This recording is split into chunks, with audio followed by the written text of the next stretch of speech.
Hello everyone, welcome back to my channel. तो आज हम एक नया फ़ैन फिक्शन स्टार्ट करने वाले हैं जिसका नाम है the fire you ignite. Author का नाम है इनचांटेड ट्यूले। ये फ़ैन फिक्शन हिस्टोरिकल है एंड एल3 पे है। लिंक डिस्क्रिप्शन में है, चेक कर लेना। इस फ़ैन फिक्शन में लंजा ओमेगा है एंड विंग अल्फ़ा। बट ये फ़ैन फिक्शन थोड़ा सा डिफरेंट है। हम हर एक फ़ैन फिक्शन में देखते हैं कि हमेशा लंजा एंड विंग का शादी होता है। यहाँ पर लंजा वेन क्लैन के बड़ा बेटा वेन शू का हस्बैंड है। आई नो आपको अजीब लगेगा कि अगर वो उसका हस्बैंड है तो विंग एंड वो एक कैसे होंगे। तो इसके बारे में तो आपको आगे पता चलेगा। तो स्टोरी सुनते रहिए एंड एंजॉय करते रहिए। चलिए शुरू करते हैं आज का फर्स्ट पार्ट। स्टोरी के स्टार्टिंग में दिखाया गया है कि वेन क्लैन के सन पेविलियन जहाँ पे वेन शू रहता है वहाँ का एटमॉस्फेयर थोड़ा बुरा था। सब लोग डरे हुए थे। सब लोग इतने डरे हुए थे कि कोई हिल भी नहीं रहा था। एंड सन पेविलियन के अंदर वेन क्लैन का राजा वेन रोहन अपने बड़ा बेटा वेन शू के ऊपर बहुत ही ज़्यादा चिल्ला रहा था। वेन रोहन ने कहा, वेन फैमिली का फर्स्ट हेयर दे दो एंड देन मैं तुम्हें हमारा किंगडम दूंगा, अदरवाइज नहीं।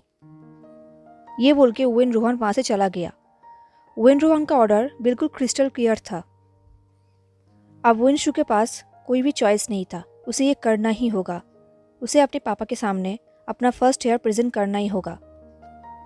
वेन रोहन का 2 बेटा है, वेन शू एंड वेन चाओ। उन दोनों में से वेन रोहन का सबसे फेवरेट चाइल्ड वेन शू है, जिसका बहुत सारा कॉन्क्यूबाइन है एंड एक कंसर्ट, मेरा मतलब हस्बैंड भी है, जिसका नाम है लांगवांग जी। सबसे अजीब बात तो यह है कि शादी के बाद से वेन शू ने लांगवांग जी को एक बार भी टच नहीं किया था। वो सिर्फ अपने कंक्यूबाइंस के साथ ही टाइम स्पेंड करता था। एंड इस तरफ वेन शू का भाई वेन चाओ, उसका भी एक वाइफ है वांग लिंग जियाओ एंड कुछ कंक्यूबाइंस है। एंड उसका 3 चाइल्ड्स भी है, 2 प्रिंसेस एंड एक प्रिंस। एंड वेन शू को बहुत ही अच्छे तरीके से पता है कि वेन चाओ कोई भी काम का नहीं है।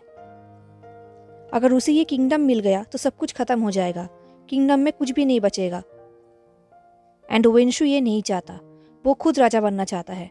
इसके लिए उसे फैमिली को हेयर देना ही होगा। अगर उसने ऐसा नहीं किया तो राजा वेन चाओ को बना दिया जाएगा।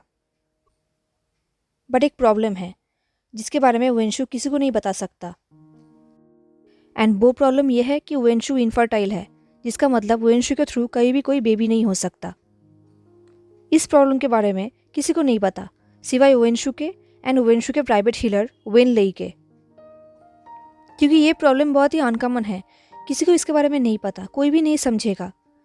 उसके फैमिली में ऐसा प्रॉब्लम किसी को नहीं हुआ था, पहली बार वेन शू को हो रहा था।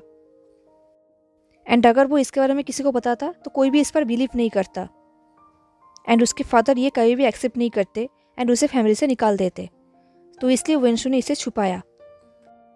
इसलिए वेन शू हमेशा किसी कॉन्क्यूबाइन के साथ टाइम स्पेंड करने से पहले उन्हें कुछ हर्बल टी पिलाता था एंड सबसे यही कहता था कि वो अभी चाइल्ड नहीं चाहता।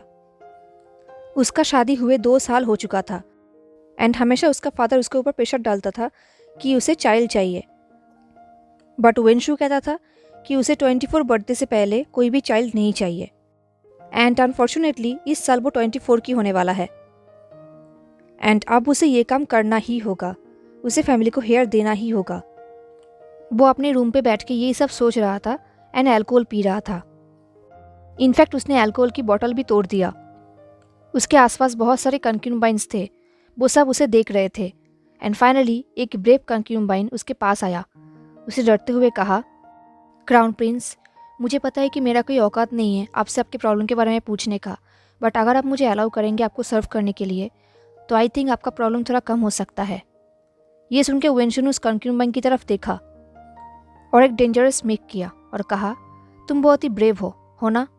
ये बोल के उसने उसका चीन पकड़ लिया बहुत ही रफली और कहा, तुमने सही कहा, आई थिंक तुम्हारे सर्व करने से मेरा प्रॉब्लम थोड़ा कम होगा। ये बोल के वेन शू ने उसे बेड पे फेंक दिया एंड देन उसे बहुत ही रफली टच किया।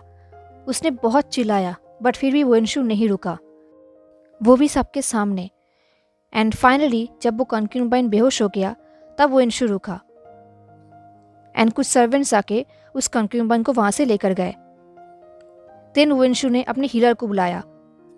कुछ टाइम बाद एक ओल्ड हीलर वेनशु के रूम पे आए एंड सारे लोग उस रूम से चले गए सिवाय वेनशु के। अब रूम पे सिर्फ वेनशु एंड वेनलेई थे। वेनलेई ने वेनशु के लिए चाय सर्व किया। देन डॉक्टर वेन ने कहा, तो वो दिन आ ही गया। ये सुन के वेनशु ने कहा, अपना बकवास बंद करो वेनलेई, आई नो कि यहाँ पर आने से पहले पापा ने तुम्हारे साथ बात किया है। तुम उन्हें मेरे जन्म से पहले से सर्व कर रहे हो तो वो तुम पर बिलीव करते हैं। डॉक्टर वेन ने कहा, ऑफ कोर्स माई प्रिंस, तुम्हारे पापा मुझ पर बहुत बिलीव करते हैं एंड मेरे ओपिनियन की रिस्पेक्ट भी करते हैं, वरना तुम्हें इतना टाइम नहीं मिलता। ये सुन के वेनशु ने एक एरोगेंट साई किया। वेनलेई जो उस क्लैन के बहुत ही पुराना डॉक्टर है, जो वेन रोहन का बचपन का फ्रेंड है एंड वेन रोहन उस पर बहुत ही ज़्यादा बिलीव करते हैं। एंड डॉक्टर वेनलेई वेन क्लैन के लिए बहुत ही लॉयल भी है, स्पेशली वेन रोहन के लिए। एंड क्योंकि वेनशु वेन रोहन का फेवरेट चाइल्ड है तो वेनलेई वेनशु के लिए भी बहुत ही ज़्यादा लॉयल है। डॉक्टर वेन को पता है कि एम्परर वेन रोहन कभी भी नहीं चाहते कि उनका छोटा बेटा वेनचाओ ये किंगडम ले। वो चाहते हैं कि वेनशु ये किंगडम ले, तो इसीलिए ही वेन रोहन चाहता है कि वेनशु जल्दी से जल्दी इस फैमिली को एक हेयर दे। जब डॉक्टर वेन ये सब सोच रहे थे तब वेनशु ने कहा, उसका हीट कब है? ये सुन के डॉक्टर वेन को पता चल गया कि वेनशु उसका हस्बैंड लांग वांगजी के बारे में पूछ रहा है। डॉक्टर वेन ने कहा, बी पेशेंस योर हाइनेस, मुझे थोड़ा सोचने दो। एंड वेनशु बहुत ही पेशेंसली वेट करने लगा। देन फाइनली डॉक्टर वेन ने कहा, आई थिंक इस हफ्ते में ही उसका हीट आ जाएगा। ये सुन के वेनशु ने कहा, एंड तुम्हारे माइंड में क्या है? ये सुन के डॉक्टर वेन ने कहा, तुम्हें ऐसा क्यों लग रहा है कि मेरे मन में कुछ है? ये सुन के वेनशु बहुत ही ज़्यादा गुस्सा हो गया। उसने कहा, अब बकवास बंद करो वेनलेई, मेरे अंदर अब ज़्यादा पेशेंस नहीं है। क्या तुम सच में चाहते हो कि मैं राजा बनूं या फिर तुम चाहते हो कि वेनचाओ राजा बने? ये सुन के डॉक्टर वेन ने कहा, मैंने तुम्हें बहुत बार कहा है वेनशु कि जब तक तुम अपने पापा के फेवरेट हो तब तक तुम मेरे भी फेवरेट हो। ये सुन के वेनशु ने कहा, दिन एक सॉल्यूशन ढूंढो, सिर्फ तुम ही ये काम कर सकते हो। ये सुन के डॉक्टर वेन ने कहा, थैंक यू सो मच वेनशु, मेरे एबिलिटी को रिकॉग्नाइज करने के लिए। वैसे भी तुम ऐसा तभी करते हो जब तुम ट्रैवल में होते हो। वेनशु ने एक और अल्कोहल की बोतल तोड़ दिया और कहा, वेनलेई, अपने बकवास बंद करो एंड जल्दी बोलो तुम्हारे मन में क्या चल रहा है। ये देख के डॉक्टर वेन ने एक डिसअप्रूविंग शाई किया, जैसे एक फादर अपने एरोगेंट सन को देखकर करता है। देन डॉक्टर वेन ने कहा, इस हफ्ते में ही कॉन्सर्ट लॉन का हीट आ जाएगा एंड तुम्हारे पास यही एक चांस होगा इस फैमिली को हेयर देने के लिए। ये बोल के डॉक्टर वेन ने अपने स्लीप के अंदर से एक लिक्विड की बोतल निकाला और कहा, ये लिक्विड ये कॉन्सर्ट लॉन को अपने हीट के टाइम पे आउट ऑफ कंट्रोल कर देगा। इसे उसके हीट के आने के एक दिन पहले पिला देना एंड हीट के बाद वो डेफिनेटली प्रेग्नेंट हो जाएगा। डोंट वरी, ये टेस्टलेस है, उसे पता नहीं चलेगा। ये सुन के वेनशु ने कहा, आई थिंक तुम भूल चुके हो कि मैं उसे प्रेग्नेंट नहीं कर सकता। ये सुन के वेनलेई ने नोट किया एंड एक और बॉटल निकाला। ये देख के वेनशु ने कहा, ये क्या है, एक मैजिकल क्योर मेरे लिए? ये सुन के डॉक्टर वेन ने कहा, नहीं, एक चाइल्ड बॉर्न होने के बाद शुरू में उसके अंदर उसकी माँ का सेंट होता है, देन धीरे धीरे उसके पापा का सेंट एंड देन उसके खुद का सेंट आता है। इस पाउडर से उसका सेंट चेंज नहीं होगा, उसका सेंट वेन जैसा ही होगा। उसके जन्म के बाद तुम हर रोज इस पाउडर को उसके बॉडी में लगाते रहना। ये सुन के पहले तो वेनशु को कुछ भी समझ में नहीं आया एंड देन धीरे धीरे उसे समझ में आ गया। उसने कहा, क्या तुम वही सोच रहे हो जो मैं सोच रहा हूँ? ये सुन के डॉक्टर वेन ने कहा, अगर योर हाइनेस ये सोच रहे हैं कि मैं उन्हें सजेस्ट कर रहा हूँ किसी ऐसा अल्फा को ढूंढने के लिए जो उनके वाइफ को प्रेग्नेंट कर सकता है, देन यस। ये सुन के वेनशु शॉक्ड हो गया। देन उसने कहा, एंड तुम्हें क्या लगता है ये कौन कर सकता है? मुझे तो ऐसा कोई भी सुइटेबल नहीं लग रहा। ये सुन के डॉक्टर वेन ने कहा, मेरे पास एक सजेशन है। कोई है जिस पर हम दोनों ही ट्रस्ट कर सकते हैं। अगर हम उसके ऊपर प्रेशर देंगे तो वो अपना काम करेगा। ये सुन के वेंशु सोचने लगा। बहुत ही कम लोग हैं जिस पर वो दोनों ट्रस्ट करते हैं। वेंशु के मन में पहले नाम आया वेनजुलियो का। बट वेंशु को ये भी समझ में आ गया कि वो लोग वेनजुलियो पर कोई भी थ्रेट यूज़ नहीं कर सकते, क्योंकि उसके पास कुछ है भी नहीं जिसके लिए वो डरेगा।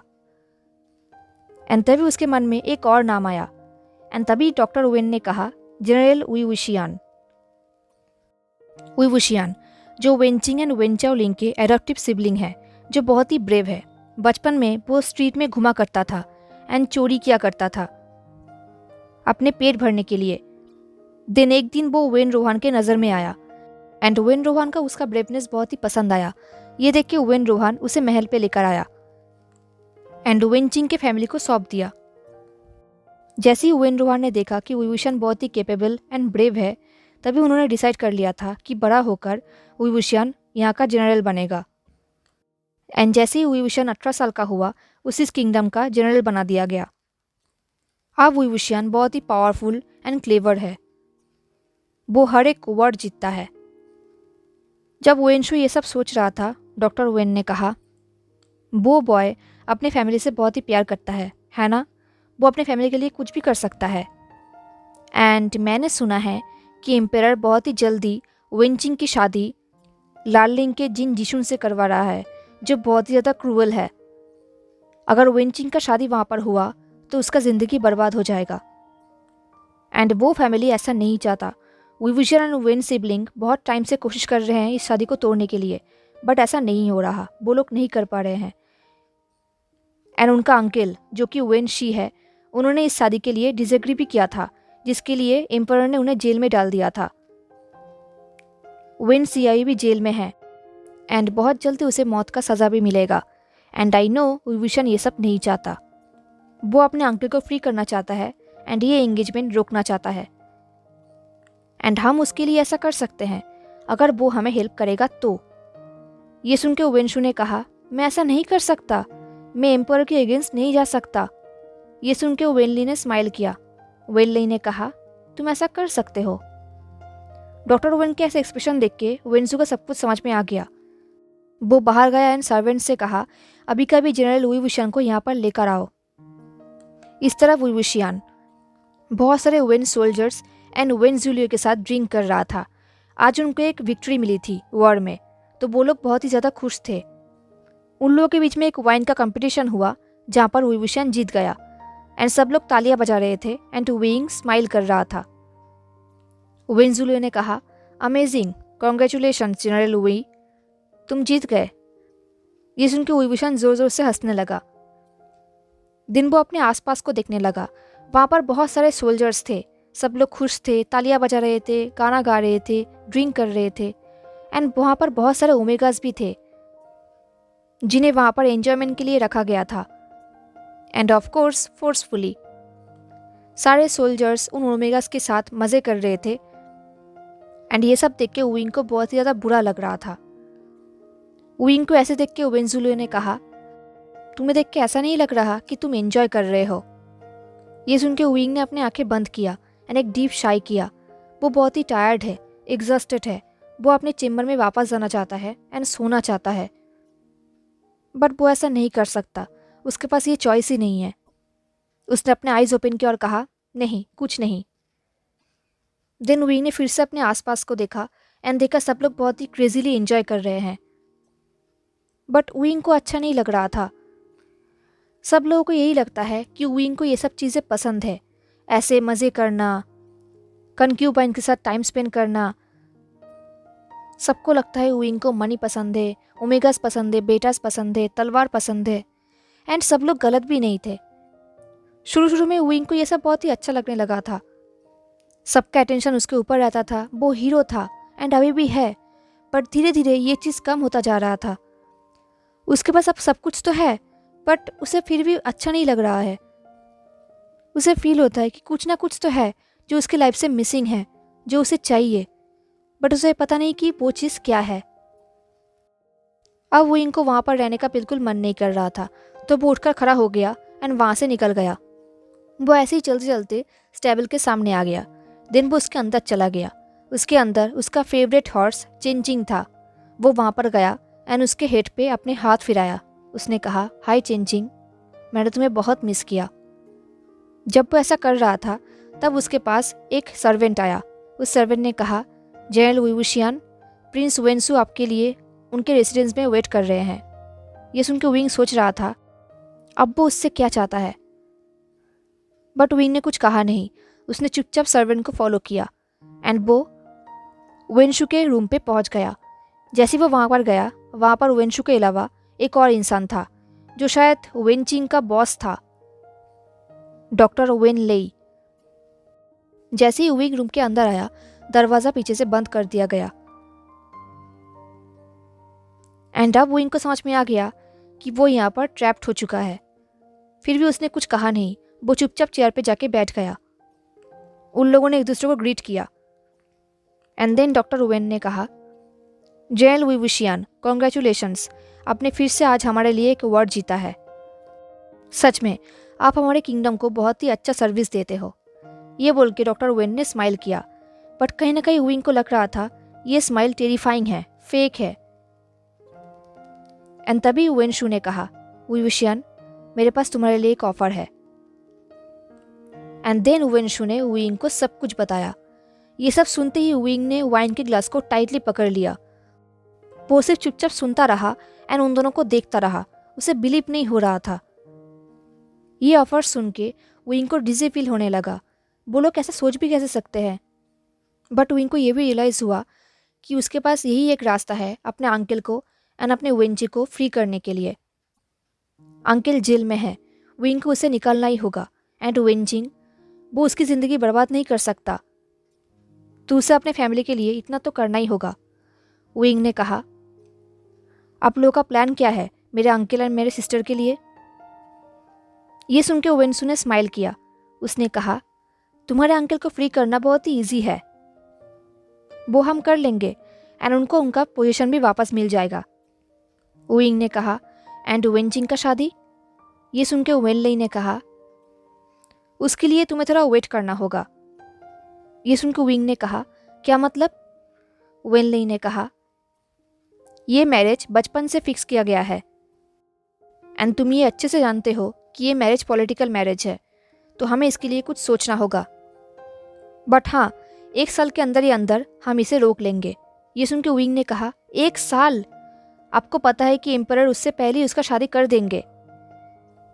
डॉक्टर वेन ने कहा, हाँ, बट तुम्हें चिंता करने की ज़रूरत नहीं है। मैं बहुत जल्दी रिटायर करूँगा एंड रिटायर करने से पहले मैं कुछ डॉक्टर्स भी सिलेक्ट करूँगा मेरे लिए, इस क्लैन के लिए। मैंने ऑलरेडी कुछ सिलेक्ट कर लिया है एंड उनमें से वेनचिंग भी है। तो वेनचिंग को ट्रेनिंग के लिए लगभग 1 साल तो रुकना ही होगा, तो हमारे पास बहुत टाइम है इसे करने के लिए, सो डोंट वरी। विंग ने कहा, एंड जिनसेक्ट, क्या वो लोग ऑफेंड नहीं करेंगे? वेनशु ने कहा, डोंट वरी जनरल विवुशियन, हाँ, मैरिज पॉलिटिकल तो है एंड उन्हें बहुत कुछ मिलता भी, बट हाँ, अगर हम उन्हें और भी ज़्यादा देंगे तो शायद वो मान जाएंगे एंड ज़्यादा ऑफेंड भी नहीं करेंगे। ये सुन के विंग चुप हो गया। तभी वेनशु ने कहा, तो क्या ये डील पक्की? विंग ने कहा, पहले मेरे अंकल को फ्री कर दो, देन मैं तुम पर बिलीव करूँगा। वेनशु ने कहा, ठीक है, अगर मैंने अंकल को फ्री कर दिया तो तुम्हें हमारे डील पे एग्री करना होगा। ये सुन के विंग सोच रहा था कि उसने ये सब क्यों कहा। देन विंग ने कहा, ठीक है, बट कंसर्ट लैंड का क्या वो एग्री करते हैं? ये सुन के डॉक्टर वेन ने कहा, डोंट वरी विवुशियन, सब लोग इस पर एग्री करते हैं एंड हमारे अलावा किसी और को इसके बारे में पता भी नहीं होगा, सिर्फ तुम्हें, मुझे, वेनशु को एंड कंसर्ट लैंड को। एंड तुम्हारा पोजीशन सेफ रहेगा, तुम्हें कोई भी प्रॉब्लम नहीं होगा। ये पूरा चीज़ सीक्रेट रहेगा। विंग ने नोट किया एंड देन वो अपने रूम की तरफ जाने लगा। जैसे ही वो अपने रूम पे चला गया, वो बेड पे जाके सो गया। देन उसने एक पाउच निकाला। उस पाउच के अंदर एक गोल्ड एंड एक सिल्वर था। मूनलाइट की वजह से वो चीज़ें ग्लो कर रहा था, स्पेशली वो सिल्वर। उस सिल्वर को ग्लो करते हुए देख के विंग को कंसर्ट लांगवांग जी का याद आ रहा था। लांगवांग जी जो बहुत ही फेमस किंगडम गुसू का सेकंड प्रिंस है। विंग ने उसे बहुत बार तो नहीं देखा है, सिर्फ 2-3 बार ही देखा है। एंड उसने बहुत र्यूमर्स भी सुना है। उसने सुना है कि वेनशु एंड लंजा का मैरिज एक पॉलिटिकल मैरिज है। बट विंग को ये भी पता है कि गुसू किंगडम में पॉलिटिकल मैरिज रूल्स के खिलाफ है, तो ऐसा तो नहीं हो सकता। उसने ये भी सुना है कि वेनशु लंजा के ब्यूटी में खो गए थे, इसलिए उसने शादी किया है। बट विंग को इस पर बिलीव नहीं होता, क्योंकि वेनशु ऐसा इंसान तो है ही नहीं। उसने ये भी सुना था कि प्रिंस वेनशु ने अननोइंगली प्रिंस लांगवांग जी का वर्च्यू ले लिया था, इसलिए उसे रिस्पॉन्सिबिलिटी के लिए शादी करना पड़ा। बट विंग भी इस पर बिलीव नहीं करता, क्योंकि ये हो ही नहीं सकता। वेनशु ऐसा इंसान है ही नहीं कि वो अपना रिस्पॉन्सिबिलिटी लेगा। तो अब सिर्फ एक ही चीज़ हो सकता है कि वेनशु ने ज़बरदस्ती लांगवांग जी से शादी किया है। एंड विंग को बिलीव है कि यही हुआ होगा, वरना लांगवांग जी वेनशु के साथ शादी बिल्कुल भी नहीं करता। विंग ने लांगवांग जी को बहुत ही कम देखा है वेनशु के साथ। फर्स्ट टाइम उसने उसे देखा था उनके शादी में, तब विंग 18 साल का था एंड लांगवांग जी 17 साल का। उसे पता है कि लांगवांग जी विलो पेविलियन पर रहता है, जहाँ पर एक्चुअली क्राउन प्रिंस के बहुत ही लोवेस्ट रैंक के कंक्यूबाइंस रहते हैं, जो सन पेविलियन से बहुत ही दूर है। विंग ने सुना है कि वहाँ पर बहुत ही कम सर्वेंट्स रहते हैं एंड वहाँ पर कोई आता जाता भी नहीं है। एंड विंग ने ये चीज़ भी नोटिस किया है कि प्रिंस वेनशु अपने कंसर्ट से ज़्यादा अपने कंक्यूबाइंस के साथ ज़्यादा टाइम स्पेंड करता है। वो सिर्फ अपने कंसर्ट के साथ फॉर्मल इवेंट्स पे ही जाता है। एंड हर एक इवेंट्स के बाद कंसर्ट लांगवांग जी जल्दी जल्दी अपने रूम पे चले जाते हैं। बट जो भी हो, विंग ने जितनी बार कंसर्ट लांगवांग जी को देखा है, उसने नोटिस किया है कि लांगवांग जी बहुत ही ज़्यादा ब्यूटीफुल है। विंग ने इतनी ब्यूटीफुल इंसान अपनी ज़िंदगी में नहीं देखा था। लांगवांग जी इस वेन फैमिली के हर एक मेंबर से बहुत ही ज़्यादा डिफरेंट है। इनफैक्ट एक दिन तो विंग के क्यूट ओमेगा, जिसका नाम है ऊ नुओ, जिसके साथ 2 साल पहले विंग ने अपने डट गुजारा था, उसने कहा था कि लांगवांग जी बहुत अच्छे इंसान हैं, वो सबके साथ बहुत ही काइंडली एंड रेस्पेक्टफुली बिहेव करते हैं। ये सब सोच के विंग ने एक डीप शाई किया। वो सिर्फ यही प्रे कर रहा था कि इस एग्रीमेंट के बाद लांगवांग जी उससे हेट ना करे। वैसे भी वेनशु ने कहा कि सबको इस एग्रीमेंट के बारे में पता है एंड सब राज़ी भी है, बट इस पर यह क्लियर नहीं होता कि लांगवांग जी इस पर राज़ी है। बट फिर भी शायद वो भी विभूषण की तरह ट्रैप पे फंस चुका है। अब 1 वीक हो गया। 1 वीक बाद विंग को न्यूज़ मिला कि उसका अंकल जेल से मुक्ति पा चुके हैं एंड उन्हें उनका पोजीशन भी वापस मिल गया। अब विंग की बारी थी, अब उसे अपना काम करना होगा। अब फाइनली आज रात वही दिन था जब विंग को यह काम करना था। विंग विलो पेविलियन पे पहुंच गया। जाने से पहले उसे वेनशु ने इन्फॉर्म किया था कि अभी कुछ दिनों के लिए, जब तक लंजा का हिट चलेगा, तब तक वहाँ पर कोई भी गार्ड्स या फिर सर्वेंट्स नहीं रहेंगे। वहाँ पर सिर्फ विंग, लांगवांग जी एंड उनका हीलर वेनली रहेगा। वेनली इसलिए रहेगा क्योंकि सबको लगेगा कि अब शायद वेनशु इस फैमिली को हेयर देने वाला है, तो इसलिए वेनली वहाँ पर रहेगा एंड अदर्स कोई भी उन्हें डिस्टर्ब नहीं करेगा। ये सब सोचते हुए विंग धीरे धीरे पेविलियन के अंदर जा रहा था। उसने नोटिस किया कि ये पेविलियन बहुत ही छोटा है, बहुत ही ज़्यादा। यहाँ पर राजा तो क्या, कोई कंक्यूबाइन भी नहीं रह सकता। विंग अंदर जाते हुए पूरे बिल्डिंग को देखने लगा एंड अब धीरे धीरे वो लंजा के रूम के सामने पहुंच गया। दरवाज़ा खोलते ही विंग ऑलमोस्ट अपना कंट्रोल खो चुका था, क्योंकि रूम के अंदर बहुत ही ज़्यादा ओमेगा सेंट था। क्योंकि ऑफकोर्स लांगवांग जी हीट पे है, बट फिर भी इतना वाइल्ड सेंट विंग ने एक्सपेक्ट भी नहीं किया था। विंग को डिजे फील हो रहा था। ये सेंट बहुत ही स्ट्रांग है। विंग के अंदर का अल्फा जाग रहा था, ग्रोल कर रहा था। विंग अपना पेशेंस खो रहा था, पर फिर भी विंग ने एक डीप शाई किया एंड रूम के अंदर आया एंड दरवाज़ा पीछे से बंद कर दिया। जैसे ही उसने दरवाज़ा बंद करके टर्न किया, उसे फील हुआ कि उसके गले के पास एक तलवार है जो उसके गले को प्रेस कर रहा है। इनफैक्ट उसके गले से खून भी निकल रहा था।